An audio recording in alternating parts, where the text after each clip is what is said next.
नमस्कार, आपण पाहत आहात महाराष्ट्र जनता न्यूज। पंढरपूर तीर्थक्षेत्र विकास आराखडा भूसंपादन प्रक्रिया लवकर पूर्ण करून प्रत्यक्ष कामाला सुरुवात करावी, मुख्यमंत्री देवेंद्र फडणवीस यांचं आवाहन। आमदार समाधान आवताडे यांची उपस्थिती। सर्वानुमते पंढरपूरचा कायापालट होणार, आराखडा अंमलबजावणी करण्याच्या मुख्यमंत्र्यांच्या सूचना। वारकरी आणि भाविकांना आध्यात्मिकदृष्ट्या समाधानकारक अनुभव देण्यासाठी पुढील 50 वर्षांचा विचार करून महाराष्ट्राचे आराध्य दैवत श्री विठ्ठल रुक्मिणी मंदिर परिसर विकास आणि वाणिज्य संकुल आराखड्याची अंमलबजावणी लवकरात लवकर करावी। आराखड्यातील भूसंपादन पूर्ण करून प्रत्यक्ष कामाला सुरुवात करण्याबाबतच्या सूचना मुख्यमंत्री देवेंद्र फडणवीस यांनी दिल्या।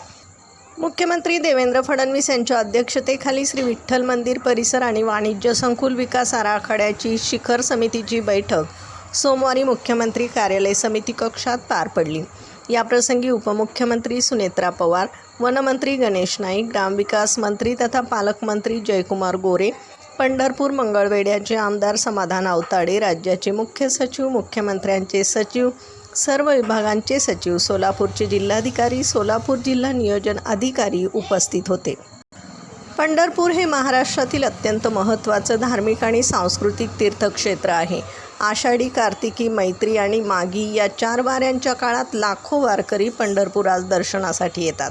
विशेषतः हजारो वारकरी तीर्थक्षेत्राकरिता पंढरपूर तसेच सोलापूर जिल्ह्यात येतात। त्यानुसार श्री विठ्ठल रुक्मिणी मंदिर परिसर आणि वाणिज्य संकुल आराखड्यात समाविष्ट असलेल्या सर्व बाबी घटकांचा सविस्तर आढावा जिल्हाधिकाऱ्यांनी घेतला। याप्रसंगी समाधान आवताडे यांनी या आराखड्यातून पंढरपूरचा समग्र विकास तर होईलच, परंतु सोलापूर जिल्ह्याच्या आध्यात्मिक, सांस्कृतिक आणि पर्यटन क्षेत्राला चालना मिळेल अशा स्वरूपाचे काम होते अपेक्षित आहेत असे सांगितले। कोणालाही बाधा न होता बारकाईने प्रत्येक काम झाल्यास आगामी 50-100 वर्षात अत्यंत दर्जेदार सुविधा वारकऱ्यांना मिळतील। विशेषतः स्थानिकांना उत्तम बाजारपेठ, अनेक व्यावसायिक संधी आणि सुखसुविधा मिळतील।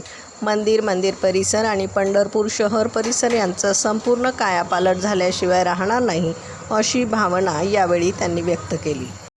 या तीर्थक्षेत्र विकास आराखड्याच्या अनुषंगाने गर्दीचे प्रभावी व्यवस्थापन, पुरातन मंदिर मठांचे जतन आणि संवर्धन, बाधितांना व्यावसायिक संधी, वारकऱ्यांसाठी समग्र सोयी सुविधांचा विकास, नगर प्रदक्षिणा मार्गाचा विकास, नदी घाटांचा विकास आणि सुशोभीकरण, वाहन तळ, व्यापारी संकुल, शहर सुशोभीकरण, शहरास जोडणारे रस्ते आणि पूल, पालखी तळांचा विकास आदी कामांचा समावेश यामध्ये आहे।